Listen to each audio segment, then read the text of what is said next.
बच्चों good afternoon. तो आज हम पढ़ेंगे क्लास 6 का सामाजिक एवं राजनीतिक जीवन भाग 1 का चैप्टर नंबर 2 जो है विविधता में भेदभाव। तो बच्चों जैसे कि हमने फर्स्ट चैप्टर पढ़ा विविधता की समझ, यानी हमने विविधता के बारे में विस्तार से पढ़ा और जाना, और हम पढ़ेंगे विविधता में भेदभाव। जैसे कि विविधता का मतलब हमें आसानी से पता है, और अब हम जैसे कि चैप्टर में भेदभाव है तो भेदभाव का पहले मतलब समझ लेते हैं। तो भेदभाव का मतलब होता है जैसे हम किसी के बारे में कुछ भी सोच रहे हैं, कुछ विचार हैं हमारे दिमाग में, वो अच्छे भी हो सकते हैं, बुरे भी हो सकते हैं, और उसी तरह हम उस व्यक्ति पर व्यवहार करें, है ना, बिहेव हमारा उसके प्रति हो, तो उसे बोलते हैं भेदभाव। और भेदभाव फॉर एग्जांपल के साथ समझ लेते हैं। जैसे कि भारत में सरकार ने पॉलिसी बनाई, कुछ सुविधाएं हैं, कुछ नीतियां हैं जो कि लोगों के लिए हैं, और वो क्या है, जो सुविधाएं हैं वो सिर्फ अमीर लोगों को प्रोवाइड कराई गई, यानी कि वो बस अमीर लोगों के लिए ही उपलब्ध है और गरीब लोगों को नहीं प्रदान की गई। ठीक है, तो जो सुविधाएं हैं सिर्फ अमीर लोगों को दी गई, ना कि गरीब लोगों को। तो इसमें भेदभाव किसके साथ हो रहा है? भेदभाव हो रहा है जो गरीब लोग हैं उनके साथ। तो भेदभाव का मतलब जान लिया। अब हम पढ़ेंगे कि जैसे कि, और इससे पहले जान लो, जैसे कि आप एनसीईआरटी बुक में देखोगे अपनी, तो उसमें फर्स्ट जैसे कि चैप्टर है, चैप्टर के फर्स्ट पेज पे ही आपको चित्र बना हुआ दिखाई देगा। उसमें क्या है, जो बच्चे हैं वो अलग अलग तरह के विविधता है, उनमें क्या अलग अलग तरह की विविधताएं हैं। विविधता जैसे कि उनके कपड़े, उनके जैसे कि कोई छोटा है कोई बड़ा है, तो उनके जो बाल हैं उनके में मतलब बहुत सारी विविधताएं हैं, हम आसानी से देख सकते हैं। तो जैसे कि हम क्या हैं, कैसे हैं, रहते कैसे हैं, क्या खाते हैं, क्या पीते हैं, या फिर क्या पहनते हैं, कौन से खेल खेलते हैं, या कौन से उत्सव मनाते हैं, तो इन सब में क्या विविधता होती है। तो जो ये सब हमारे पहलू हैं, खाने पीने, खेलने और कपड़े पहनने, यानी कि कौन से कपड़े पहनते हैं, कैसे रहते हैं, ठीक है, गांव में कैसे रहते हैं, शहर में कैसे रहते हैं, तो जो वहाँ का क्षेत्र है उसको देख के ही हमारा क्या है, रहने सहने के जो तरीके हैं उसमें क्या है, बदलाव आने लगते हैं। तो इन सब पर हमारे रहने, इन सब का मतलब है जो हमने आगे अभी ऊपर पढ़ा, क्या खाते पीते रहते, कैसे रहते हैं, कौन से फेस्टिवल यानी कि उत्सव त्योहार मनाते हैं। तो इन सब पर हमारे रहने की जगह के भूगोल यानी कि जहाँ पे तुम रह रहे हो तो जगह, भूगोल, और उनके इतिहास मतलब जो वहाँ पे लोग रह रहे थे, जो उनका अतीत था, तो इतिहास का असर पड़ता है। ठीक है, ये जो सारे पहलू हैं इनसे क्या है, वहाँ के भूगोल और इतिहास का असर पड़ता है। फिर क्या है, भारत कितना विविधताओं वाला देश है, हमें अच्छे से पता है भारत कितने वाला विविधता वाला देश है। भारत में क्या है, अलग अलग तरह की हर एक चीज़ में क्या विविधता पाई जाती है। जैसे कि आप देख सकते हो कपड़े में विविधता, कलर्स में, साइज़ में, और डिज़ाइन भी अलग होते हैं, भाषाओं में, और भी बहुत सी चीज़ें हैं जिसमें विविधताएं पाई जाती हैं। तो इससे हमारा पता लग जाता है कि भारत कितने का मतलब बहुत सारा, भारत बहुत विविधताओं वाला देश है। फिर क्या है, संसार में 8 मुख्य धर्म हैं। 8 मुख्य धर्म जैसे कि फॉर एग्जांपल हिंदू मुस्लिम सिख ईसाई, है ना, ईसा मसीह, ये क्या है, धर्म है। और यहाँ का मतलब है भारत में यहाँ 1600 से ज़्यादा भाषाएं बोली जाती हैं।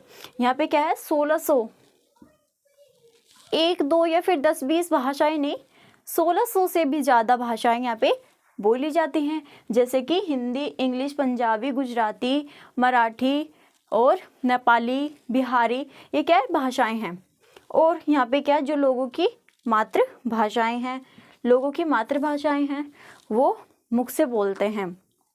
ठीक है, फिर क्या है, यहाँ 100 से भी ज़्यादा तरह के नृत्य किए जाते हैं। नृत्य का मतलब होता है बच्चों डांस। ठीक है, जो डांस करते हैं, तो 100 से भी ज़्यादा देखो हम इसमें कोई ऐसा नहीं कि हमें आपको ज़्यादातर नॉलेज होगी वो 3-4 डांस की ज़्यादा होगी। तो भारत में क्या 100 से भी ज़्यादा तरह के नृत्य किए जाते हैं और कराए जाते हैं। और फिर हम पढ़ेंगे पूर्वग्रह।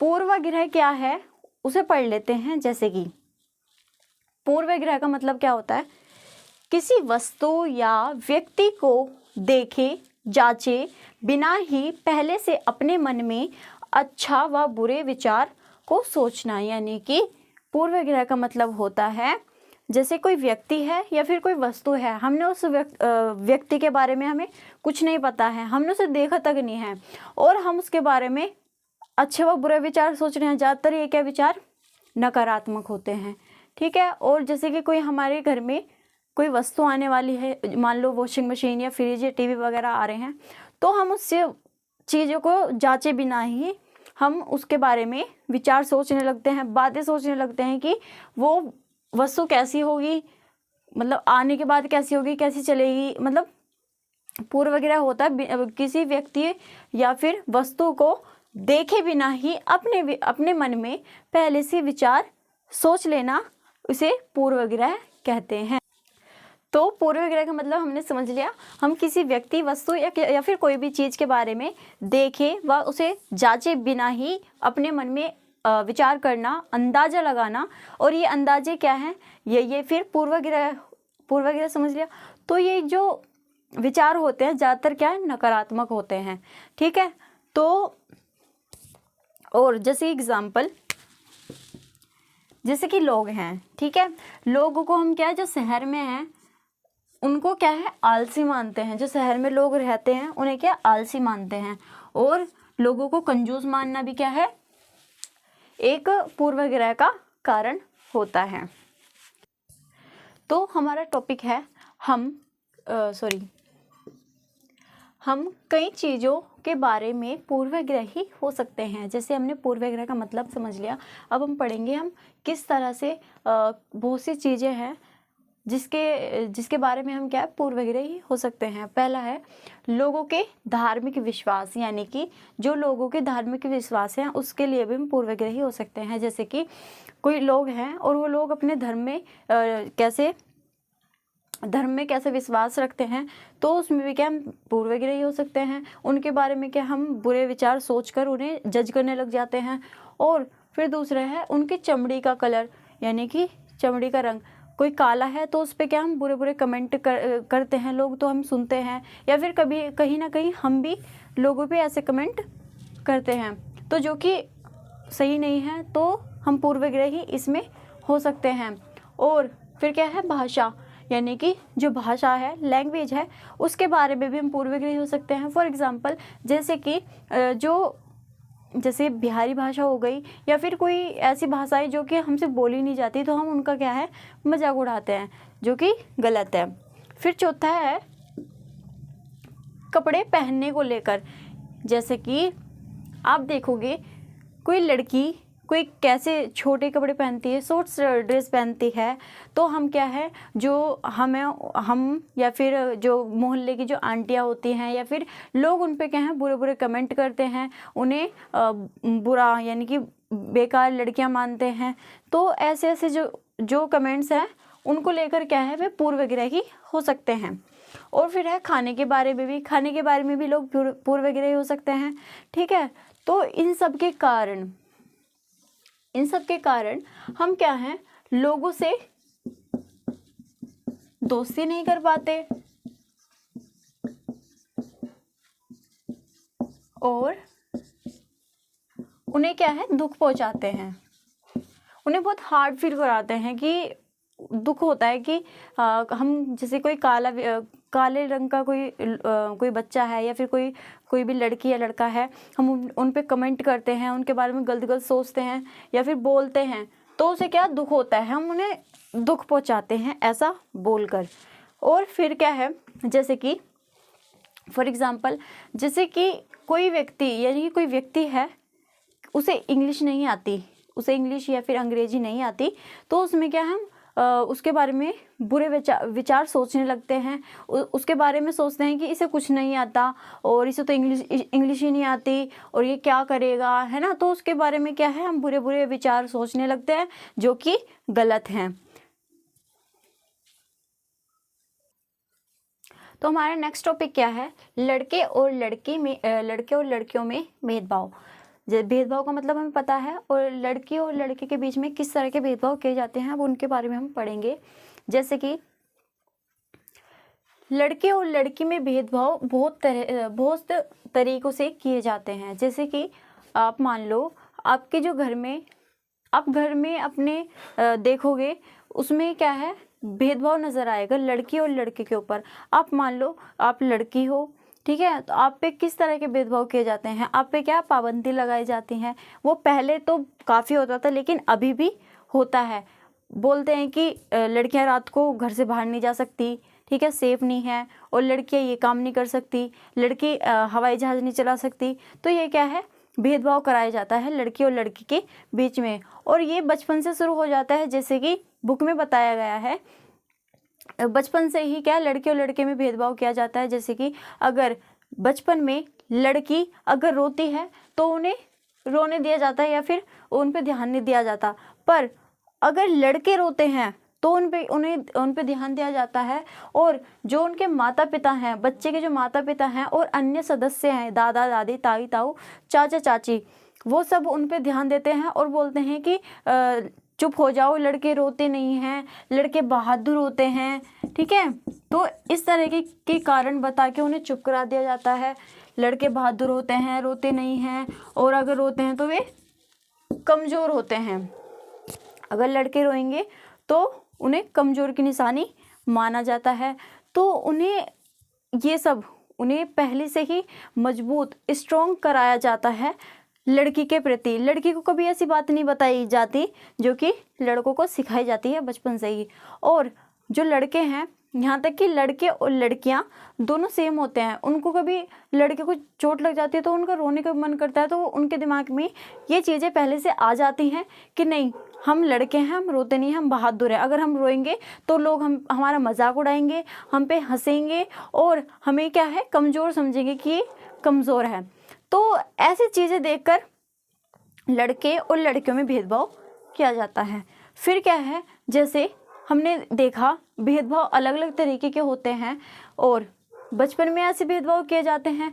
अगर लड़का गिर जाता है तो उन्हें इस तरह से बोलकर चुप करा दिया जाता है, लड़कियां रोते हैं तो उसके कुछ नहीं होता। और पढ़ाने के बारे में भी क्या भेदभाव किया जाता है, लड़के जहाँ तक मर्जी पढ़ लें, उन्हें रोकर टोकर नहीं जाता। या फिर अगर घर की स्थिति खराब है तो बाई चांस, लेकिन अगर लड़की है, उसी जगह पे अगर लड़की है तो उसे क्या है, बहुत ध्यान से पढ़ाया जाता है। बोलते हैं कि नहीं, तुम क्या करोगे पढ़ के, तुम घर के काम के लिए ही बनी हो, और पढ़ के क्या करोगी, ससुराल में जाओगी तो काम करोगी। तो लड़की को, जो लड़की के बारे में जो सोच है लोगों की, वो सिर्फ घर के कामों तक ही सीमित रहती है, जो कि भेदभाव होता है। और जबकि लड़कियां लड़कों के बराबर काम कर सकती हैं, अगर वो पढ़ें तो लड़कों के बराबर काम कर सकती है और देश के विकास के लिए सहयोग दे सकती हैं। पर ऐसे कारणों से जो लोगों की सोच है, उसके कारण से लड़कियों को पढ़ाया नहीं जाता, और लड़कियां क्या है, अशिक्षित हो जाती हैं, जो कि वो लोगों की जो सोच है उस तक ही सीमित रह जाती हैं। तो हमारे नेक्स्ट टॉपिक क्या है, रूढ़िबद्ध धारणा बनाना। जैसे कि चैप्टर में हेडिंग है रूढ़िबद्ध धारणा बनाना, उसे जान लेते हैं। जैसे जब हम किसी व्यक्ति को एक खास छवि में, यानी कि छवि का मतलब होता है हम अपने मन में उसके बारे में एक ड्राइंग की तरह छवि बांध देते हैं, या उसके बारे में कोई विचार या धारणा पाल लेते हैं, तो इसे रूढ़िबद्ध धारणा कहते हैं। यानी कि हम किसी भी व्यक्ति के बारे में कोई भी विचार, कोई भी हम धारणा अपने मन में पाल लेते हैं कि हाँ, ये वैसा ही होगा, वो कंजूस ही होगा, वो बेकार ही होगा, नहीं वो अच्छा ही होगा।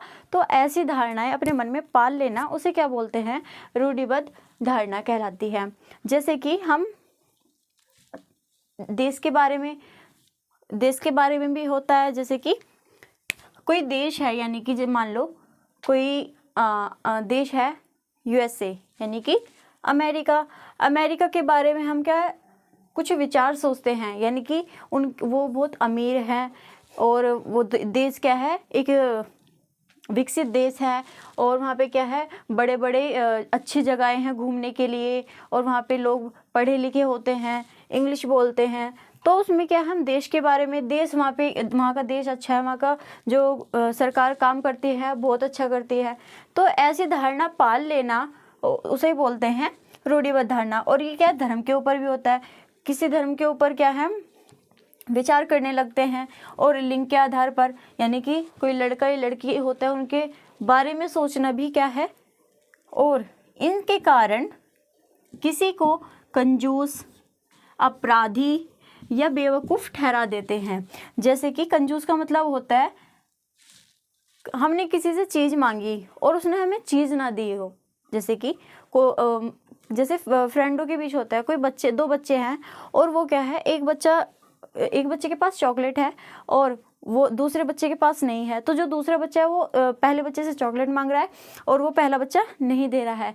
तो जो दूसरा बच्चा है वो क्या वो सोचेगा, उसके मन में क्या विचार आएंगे कि ये क्या है, बहुत कंजूस है, इसने मुझे चॉकलेट नहीं दी। ठीक है। अपराधी होता है जो अपराध करता है, यानी कि क्राइम करता है, जैसे चोरी, डकैती, मर्डर वगैरह होते हैं, तो अपराध करता है उसे अब बोलते हैं अपराधी। या बेवकूफ़ होता है जिसे हम पागल बोलते हैं, जैसे कि हमने किसी को काम करने के लिए बोला और वो उससे हुआ नहीं, तो हम बोलेंगे कि बेवकूफ़ है, ये तो पागल है, इससे हुआ नहीं। तो इन सभी कारणों से क्या हम उन्हें कंजूस, बेवकूफ़ और अपराधी ठहरा देते हैं। हमारा नेक्स्ट टॉपिक क्या है, रूढ़िवादी धारणाओं और भेदभाव में अंतर, यानी कि इनमें क्या डिफरेंस है उसके बारे में पढ़ेंगे। पहले जान लेते हैं रूढ़िवादी धारणा क्या होती है। रूढ़िवादी धारणा होती है जो पहले से ही पुराने मान्यताओं और परंपराओं, रीति रिवाजों के अनुसार जो विचारधाराएं होती हैं, तो उसे कहते हैं रूढ़िवादी धारणा। रूढ़िवादी धारणा एक क्या विचारधारा होती है, लोगों के विचार प्रकट होते हैं उसमें, और ये किसी व्यक्ति या समुदाय पे थोपा जाता है, उसे रूढ़िवादी धारणा कहते हैं। और फिर क्या है, भेदभाव क्या होता है, जो हम रूढ़िवादी धारणाएं सोचते हैं या फिर पाल लेते हैं अपने मन में, और उन्हीं विचारों के तहत, यानी कि उन विचारों से ही हम दूसरे पे क्या है व्यवहार करते हैं, तो उसे बोलते हैं भेदभाव। तो भेदभाव का मतलब हमने जान लिया, जैसे हवाई जहाज उड़ाने का काम लड़कियां नहीं कर सकती, ये क्या है, रूढ़िवादी धारणा है। और लड़कियां पैसे नहीं कमा सकती, ये भी रूढ़िवादी धारणा है। और लड़कियों और लड़कों के बीच क्या है, भेदभाव किया जाता है। तो लड़कियों के बारे में ये रूढ़िवादी धारणाओं के अनुसार जो लड़कियां ठीक से काम करना चाहती है वो भी नहीं कर पाती, और इन विचारधाराओं के कारण ही जो लड़कियां होती हैं उन पे क्या है बुरा असर पड़ता है, और वो क्या है भविष्य में कुछ अच्छा काम नहीं कर पाती। फिर नेक्स्ट टॉपिक हमारा असमानता एवं भेदभाव। असमानता का मतलब होता है बराबर ना होना, यानी कोई भी इंसान है उसके आर्थिक व्यवस्था को देखकर या फिर उसके जो सामाजिक और राजनीतिक आर्थिक स्थिति को देखकर क्या है, उस व्यक्ति जैसे कि एक व्यक्ति के पास बहुत सारी चीज़ें हैं, बहुत सारे साधन हैं जीने के लिए, और एक व्यक्ति वो जिसके पास वो साधन नहीं है, न ही कमाने खाने पीने के कोई पैसे हैं, तो उसमें क्या है असमानता है, यानी कि दोनों इक्वल यानी बराबर नहीं है। तो असमानता और भेदभाव का मतलब होता है असमानता के मुख्य कारण है जैसे कि गरीबी, ठीक है, लिंग, धर्म, जाति, यानी कि जाति को लेकर भी असमानताएं होती हैं। जो छोटी जातियों के लोग हैं उन पे क्या है भेदभाव किए जाते हैं, बड़ी जाति के लोग जो होते हैं वो भेदभाव करते हैं, और धर्म के आधार पर भी भेदभाव किया जाता है। फिर क्या है, जो गरीबी के कारण भी भेदभाव किया जाता है, और लिंग के आधार पर भेदभाव किए जाते हैं, यानी कि असमानताएं होती हैं। फिर क्या है, भेदभाव तब होता है जब लोग पूर्वाग्रहों या रूढ़िबद्ध धारणाओं के आधार पर व्यवहार करते हैं, यानी कि जो रूढ़िबद्ध धारणाएं होती हैं, वो जो विचार होते हैं, उनके आधार पर दूसरों के साथ क्या है व्यवहार करते हैं, तो उसे भेदभाव बोलते हैं। और ये भेदभाव जैसे कि एग्जाम्पल रंग के आधार पर होता है, जैसे कि जो काले रंग के लोग हैं या फिर गोरे रंग के लोग हैं उन पे क्या है भेदभाव किया जाता है और उन्हें बुरे बुरे कमेंट करते हैं लोग, ठीक है। फिर दूसरा है गरीबी, गरीब लोगों के पास ना बैठना, ऐसे भी भेदभाव किए जाते हैं। जो गरीब, तो गरीब लोगों के पास ना बैठना ये क्या है भेदभाव की निशानी है। गरीब लोगों के पास जो अमीर लोग होते हैं वो नहीं बैठते हैं, तो ये क्या है भेदभाव। और फिर है सुविधाओं से वंचित रखना आदि। जो सुविधाएं अमीर लोगों को दी जाती है या फिर अन्य लोगों को दी जाती है और वो गरीब लोगों को या फिर जिन्हें ज़रूरत है, ज़रूरतमंद लोगों को नहीं दी जाती वो सुविधाएं, फैसिलिटीज़, तो उसे उनसे वंचित रखा जाता है। वंचित का मतलब होता है ना दिया जाना, ना दिया जाना, ठीक है। तो वंचित रखना आदि ये क्या है भेदभाव की निशानी है। और दुनिया में बहुत लोगों के पास अपने खाने, कपड़े और घर की मूल ज़रूरतों को पूरा करने के लिए साधन या पैसे नहीं होते, तो इस कारण उन लोगों को क्या है दफ्तरों, होटलों, अस्पतालों और स्कूलों में क्या है उन पे भेदभाव किया जाता है, उन्हें इस भेदभाव का सामना करना पड़ता है। हमारे नेक्स्ट टॉपिक क्या है भेदभाव का सामना करने पर, यानी कि जो भेदभाव होता है उन्हें किस तरह लोग, तो सामना करने पर लोगों के साथ कैसे भेदभाव होते हैं और लोग उन्हें कैसे उसका सामना करते हैं। तो जैसे कि लोग आजीविका चलाने के लिए, यानी लोग अपनी आजीविका चलाने के लिए अलग अलग काम करते हैं, जैसे कि पढ़ाना, बर्तन बनाना, मछली पकड़ना, और जो बर्तन बनाते हैं उसे बोलते हैं कुम्हार, ठीक है। और मछली बनाना, बढ़ाईगिरी करना, मछली पकड़ना यानी जो मछुआरे होते हैं, और बढ़ाईगिरी करना, खेती करना, बुनाई करना आदि ये सारे काम लोग करते। तो बढ़ाईगिरी करना, खेती करना यानी कृषि करना, और बुनाई जो कपड़े बुनते हैं, बुनाई करना आदि ये सारे काम करते हैं लोग अपनी आजीविका यानी पैसा कमाने के लिए काम करते हैं। तो जो ये सारे काम होते हैं, इन काम को करने वाले लोगों को क्या है, इन काम को समाज में क्या है महत्व दिया जाता है, इम्पोर्टेंस दी जाती है। लेकिन जो अभी जो मैं बताने जा रही हूँ उन कार्यों में क्या है, उन कार्यों को करने वाले लोगों को क्या है कोई महत्व नहीं दिया जाता, बहुत कम महत्व होता है।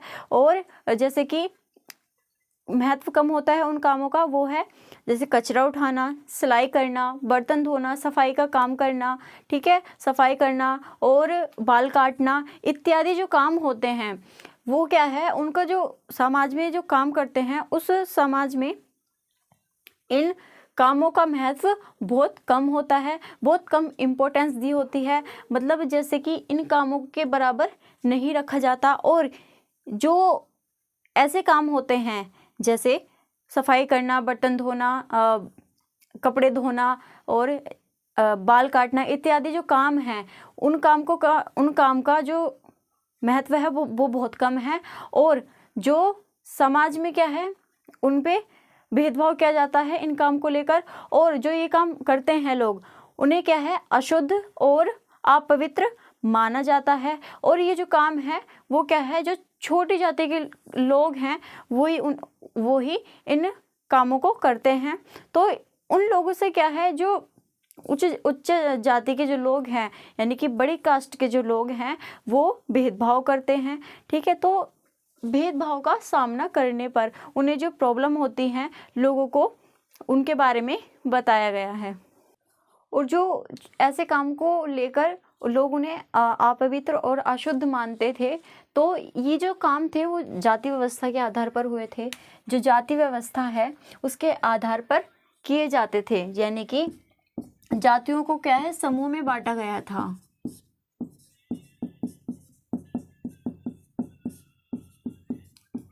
यानी कि अलग अलग समूह का मतलब था ग्रुप्स में बांटा गया था कि जो ब्राह्मण है वो अलग उसमें रहेंगे, और जो शूद्र हैं वो अलग।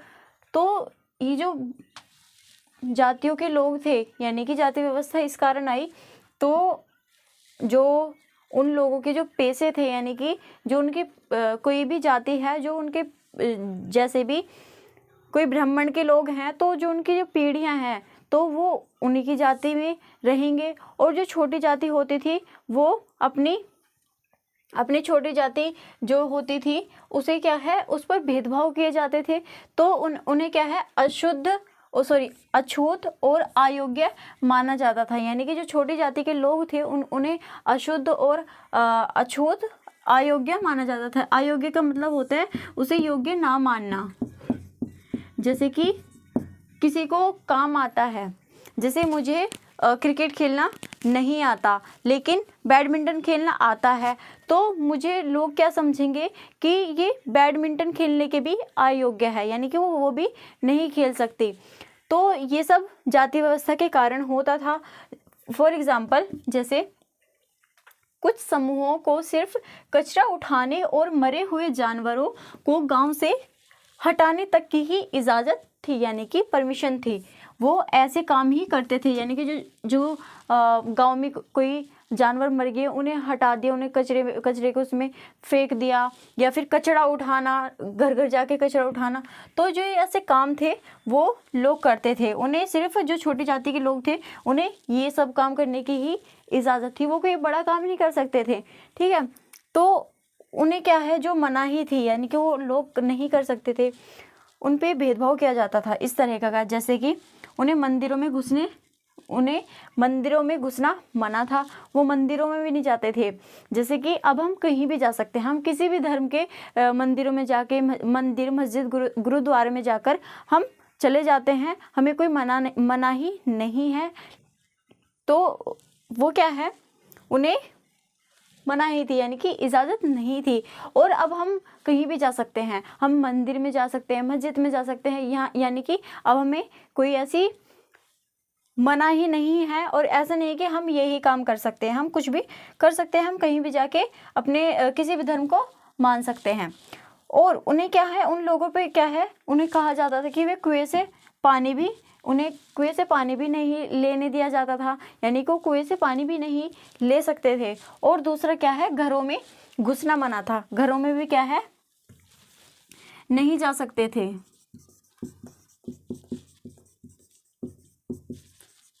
वो जो बड़ी जाति के लोगों के घर में घुसना उन्हें मना था, वो घरों में भी नहीं जा सकते थे। तो हम चैप्टर में पढ़ेंगे भारत के एक महान नेता डॉक्टर भीमराव अंबेडकर जी। डॉक्टर भीमराव अंबेडकर ने जाति व्यवस्था के ऊपर एक अपना अनुभव प्रकट किया है। इस बुक में दिखाया गया है कि जब वो 1901 में जब वो 9 वर्ष के थे, यानी वो महाराष्ट्र में अपने भाइयों के साथ, महाराष्ट्र में कोरेगांव में अपने भाइयों के साथ अपने पिताजी से मिलने गए थे।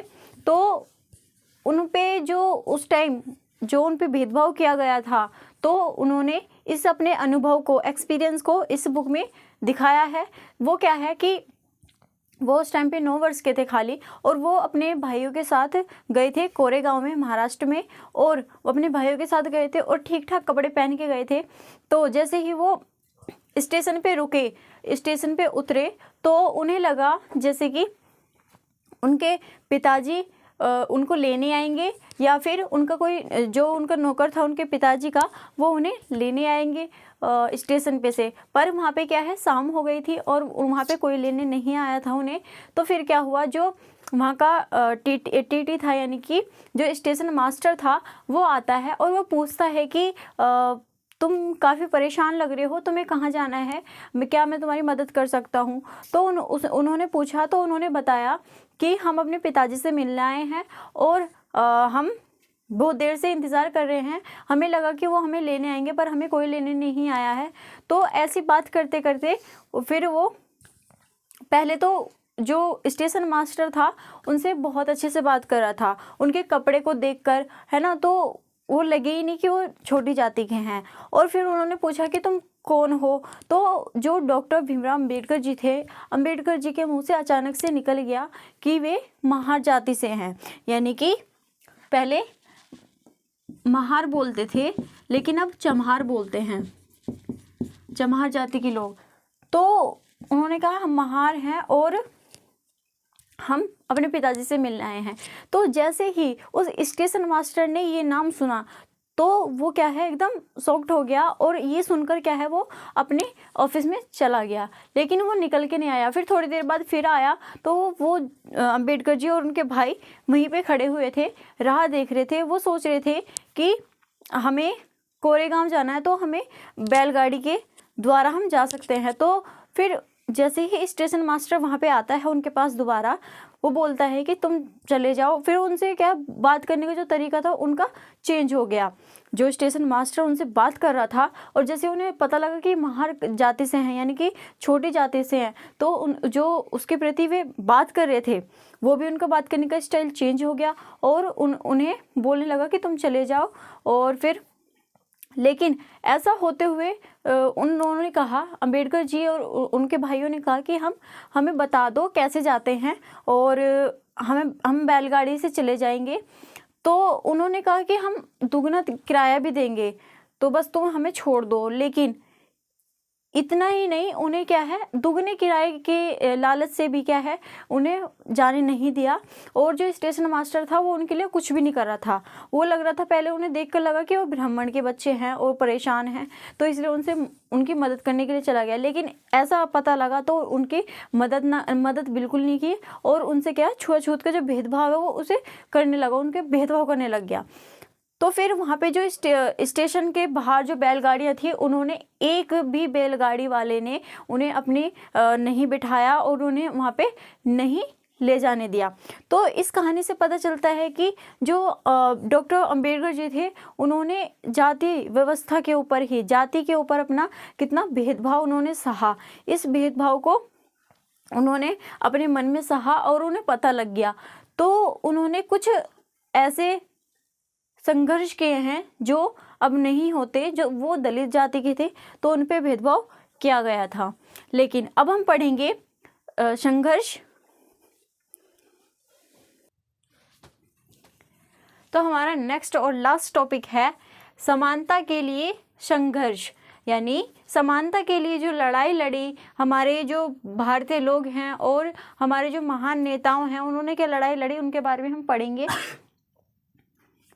जैसे ब्रिटिश शासन से आज़ादी पाने के लिए जो संघर्ष किया था वो भी क्या है, उसमें बहुत संघर्ष किया, यानी कि बहुत लड़ाई लड़ी और बहुत से जो भारतीय लोग थे वो शहीद भी हुए थे, यानी ब्रिटिश शासन से छुटकारा पाने के लिए।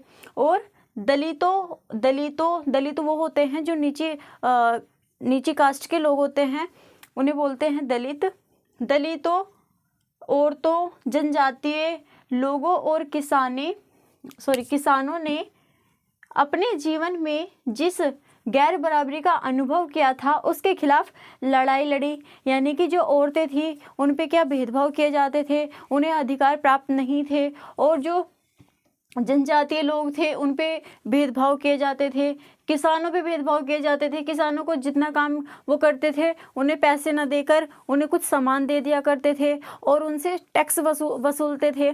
तो इन सब के खिलाफ क्या है, उन्होंने भारतीय लोगों ने लड़ाइयाँ लड़ी और इसलिए भी संघर्ष किया। मंदिरों में जाने के लिए, मंदिरों में प्रवेश करने के लिए मनाही थी, उसके लिए संघर्ष किया। और महिलाओं ने मांग की कि जैसे पुरुषों के पास शिक्षा का अधिकार है वैसे उन्हें भी मिले। जैसे कि पुरुष के पास पढ़ने का अधिकार था वो औरतों के पास नहीं था, तो वो चाहते थे कि हमें भी पढ़ने का मौका मिले, अधिकार मिले। फिर है किसानों और दलितों ने अपने आप को जमींदारों और उनकी ऊंची ब्याज दर से छुटकारा पाने के लिए संघर्ष किया। यानी कि जो किसान थे, किसानों से क्या है ऊंची ब्याज दरें वसूलते थे, जो जमींदार होते थे जिनके पास बहुत सारी ज़मीनें होती थी, और जो छोटे किसान थे उनसे क्या है टैक्स वसूलते थे। उन्हें चाहे उस टाइम पे प्रॉफिट हो, लाभ हो या ना हो, पर उन्हें क्या है टैक्स वसूलना होता था। तो उसके लिए भी क्या ऊंची दरों पे, यानी कि बहुत ऊंची दर पे पैसे बढ़ाकर उनसे टैक्स वसूलते थे, लेते थे। और इसके लिए क्या है, किसानों ने संघर्ष किया। और फिर क्या है, अस्पृश्यता यानी छुआछूत को अपराध की तरह देखा जाता है और इसे कानूनी रूप से खत्म कर दिया गया है, लेकिन खत्म कर दिया है। पहले जो अस्पृश्यता यानी छुआछूत को अपराध की तरह देखा जाता था, लेकिन अब कानून रूप से खत्म है। और भारत एक तो अस्पृश्यता यानी छुआछूत को अपराध की तरह देखा जाता है और इसे कानूनी रूप से खत्म कर दिया गया। यानी कि जो अस्पृश्यता थी वो, इसको बोलते हैं छुआछूत, और इसको कानूनी रूप से क्या है, खत्म कर दिया गया है। वो किस लिए, अब हमें क्या मौलिक अधिकार दे दिए गए हैं। जैसे भारत आज़ाद हुआ था तो मौलिक अधिकार मिले हैं, अब हमें भारत के हर नागरिक को मौलिक अधिकार मिले हैं। उसके कारण क्या है, इसे खत्म कर दिया गया है, क्योंकि इसमें छुआछूत का कोई भेदभाव नहीं किया जाता। और फिर क्या है, भारत धर्मनिरपेक्ष देश है, यानी कि भारत में बहुत सारे धर्म हैं और लोग उन्हें अपनी मर्जी से किसी भी धर्म को अपना सकते हैं। चाहे वो हिंदू है तो वो अब मुस्लिम धर्म अपना सकते हैं आसानी से। फिर क्या है, असमानता आज भी मौजूद है, लेकिन इतना सब कुछ होने के बाद भी आप देखोगे कहीं ना कहीं आपको असमानता अभी भी दिखाई देगी, नज़र पड़ जाएगी कि हाँ ये अभी भी जो असमानता है वो मौजूद है। तो हमारा ये चैप्टर ख़त्म होता है।